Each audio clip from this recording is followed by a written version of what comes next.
in Oklahoma murdered his own wife, her 3 kids, and 2 kids who were on a sleepover. That sex offender, Jessie McFadden. After he did all of that, police issued 8 different search warrants on that home. Okay? The first one, though, it's pretty amazing. We now know some of the things that the police took. And can I just tell you, you might have been able to hold it in one hand. I mean, it's nuts to think that they processed a scene with 1 search warrant and walked out of there with like almost nothing. It's frustrating. It makes you angry.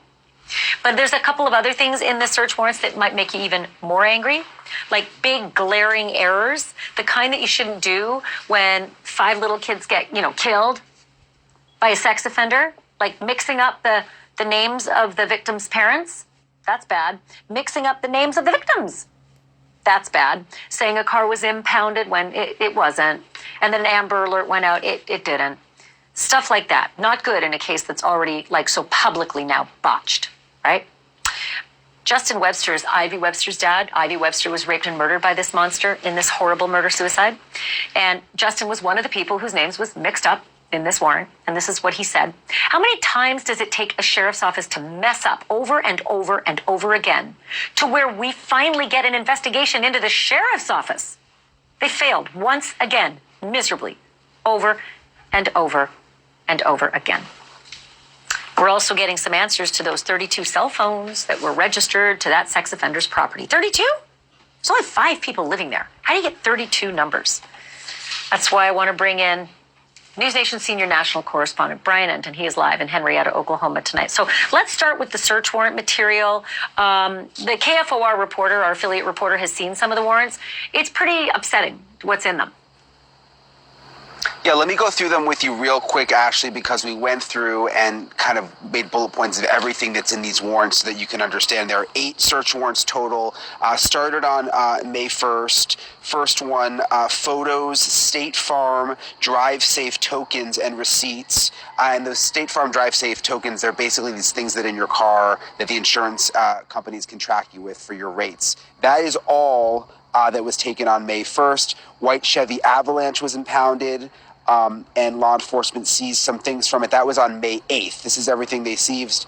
8 latent print cards from Avalanche Processing, 5 palm and 3 fingerprints, 4 pairs of swabs from exterior door handles, 4 interior door handles, steering wheel from Avalanche, Route 66 lanyard with 2 Brinks keys on the ring, straw from driver's side, flat lid cup, straw from the passenger side, purchase receipts, the McDonald's, the cafe cups, DVD was processed.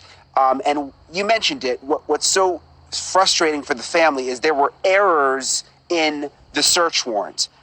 It incorrectly said that the Amber Alert was for Tiffany Guess and Ivy Webster. It was actually a missing and endangered alert. That is very different from an Amber Alert. An Amber Alert is much, much more serious. They also mixed up Tiffany's father's name with Ivy's father's name, which obviously has the family livid.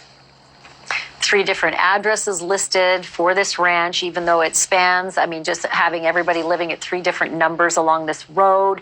That Avalanche was not impounded. It had something called a no-touch hold on it, which is very different.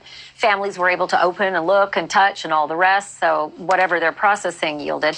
So now talk to me about those 32 cell phones. What's the mystery? Because that sounded really ugly, and I thought maybe that's more perps. What did it turn out to be? Okay, this is important because we've been talking about the 32 cell phones. It's actually 19 cell phone numbers that were connected to the property, 32 accounts, but it's 19 numbers. All but 4 belong to former tenants. So most of the numbers have nothing to do with this case, it appears, and none of them, from what we can tell, are on the sex offender list. But of those 4, some connected to Holly, Jessie McFadden's wife, some connected to Holly's mom. But what's interesting is from what we can tell in our research, none of the cell phones are technically connected to Jessie McFadden. Totally bizarre. That's where he lives. Convicted sex offender he has a cell phone, you know it. I wonder where he registered or somebody registered it for him. Therefore, maybe it wouldn't be subject to, searches for underage porn like he had in prison. Brian Enton, obviously there's more to report on this story. It's great.